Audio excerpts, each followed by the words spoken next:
Hello. So, today I wanted to talk about a book challenge I did back in January. I know it's been a while, but I've been in a bit of a reading slump for the last couple months. So, aside from Dracula, I haven't actually read many books lately. Shut up, maybe it's like gonna help me get out of my slump.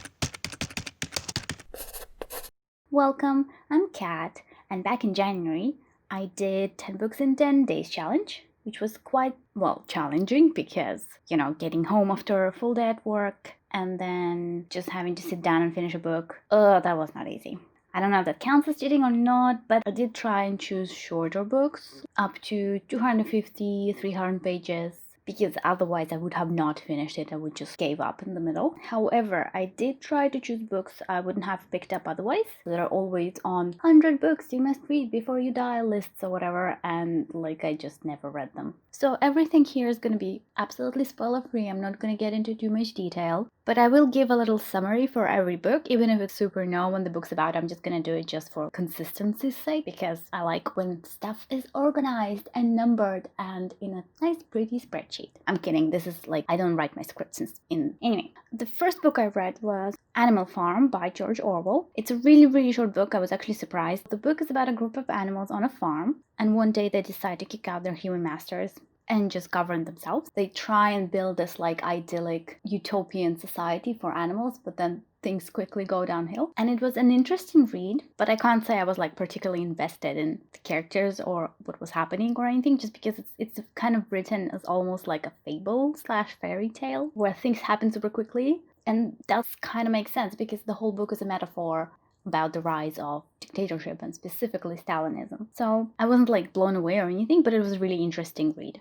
So the second book I chose was The Subtle Art of Not Giving a Fuck by Mark Manson, which is a self-help book. I borrowed from a friend, and she's really into self-help books, and she was trying to get me to read that book for ages, and I was just too stubborn to do it. So I just gave in because I needed a short book for this challenge, so I borrowed the book of her, and it was a really nice read actually. It was really interesting. I wouldn't say it was life-altering or anything, or life-changing, mind-blowing, anything like that, and a lot of the stuff that he says in a book is kind of, I don't know, seemed a bit obvious to me at least. I think maybe because his worldview does align a bit with what I think, and I feel because everything was written as I'm gonna blow your mind, but it wasn't really mind-blowing for me. I was just well, yeah, that's kind of obvious, dude. And I feel he was kind of introducing his worldview, but he wasn't really explaining how to persist in that worldview. I don't know. Anyway, it was still a really fun read. It's written in a really easy way. You can just finish it in a sitting. Next, I chose The Lathe of Heaven by Ursula Le Guin. I hope I'm pronouncing all of that correctly. It's a short sci-fi novel about a person whose dreams impact reality, and his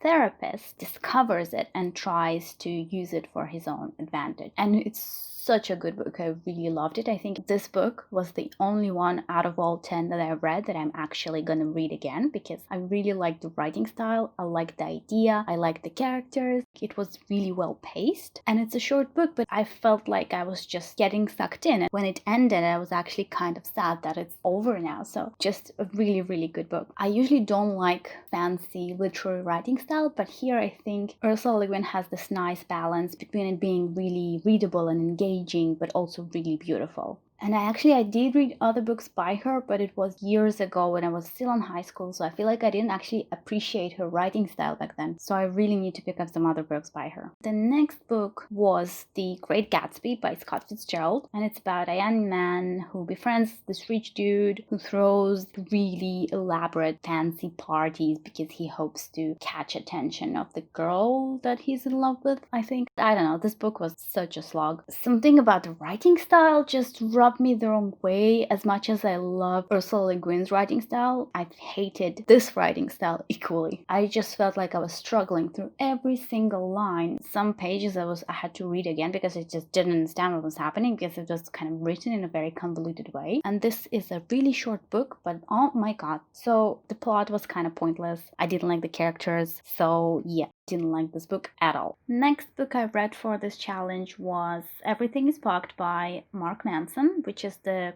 It's not exactly a sequel, it's more like a follow-up to the subtle art of not giving a fuck. And honestly, it kind of felt like more of the same. It's more of him describing his like personal philosophy, etc., etc. Just again, it was an easy read, but I don't know, didn't really like. It was okay. It was alright. Honestly, I don't really have much to say about it.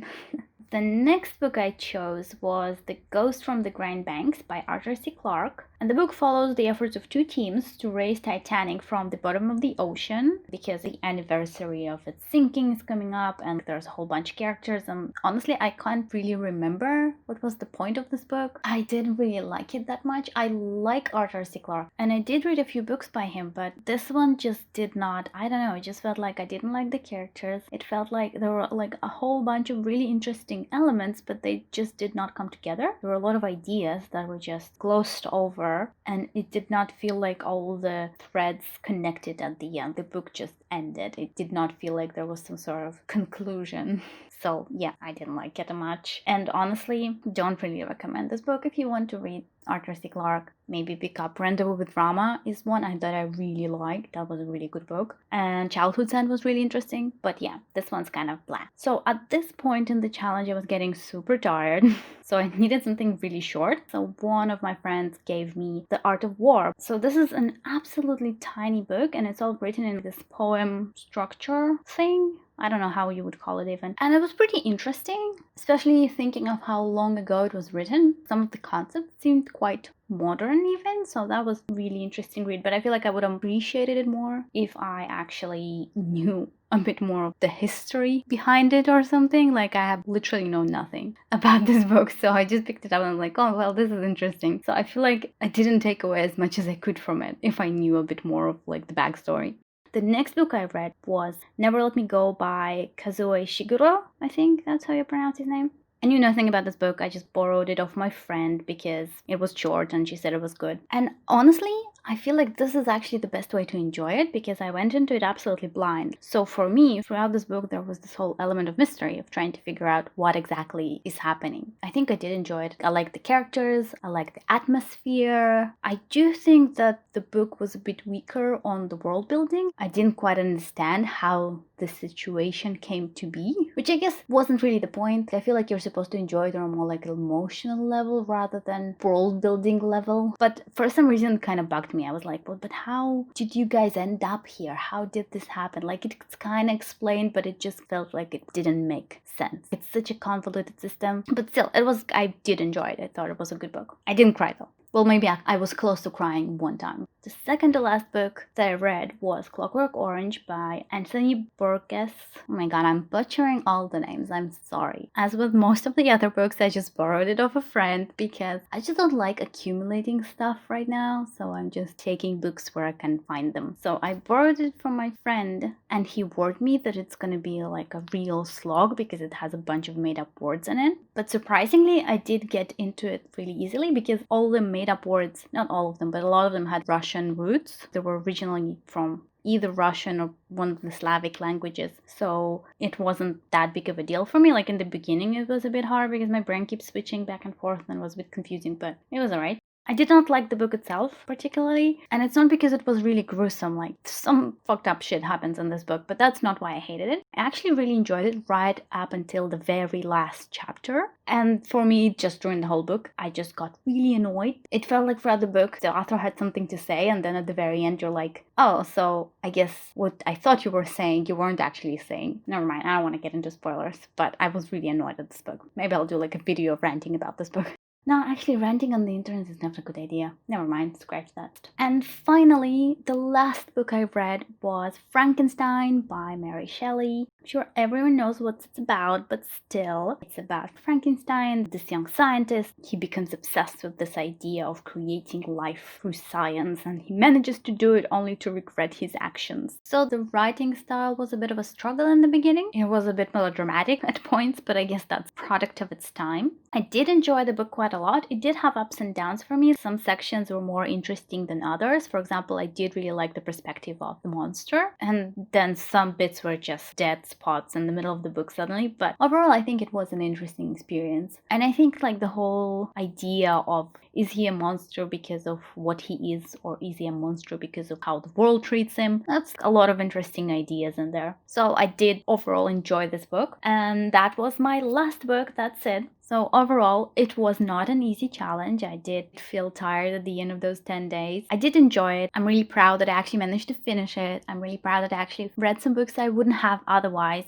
And I think I came out of this challenge less afraid to pick up a book that's a bit out of my comfort zone, that's not the genre that I usually read. And I think out of the all 10 books, I like The Lathe of Heaven by Ursula Le Guin the most. I think the book that actually made me think the most was Clockwork Orange. I didn't like it, but it made me think a lot about author's intent and story structure and how you build a character and stuff like that. That was interesting. And I think my least favorite was actually The Great Gatsby, because I felt like that one just kind of gave me nothing. I just came out of it hating every second I spent on that book. So yeah, that is it for this video. Thank you for watching. I know there are some of you who are watching now. I have like 3 new subscribers, so hi people.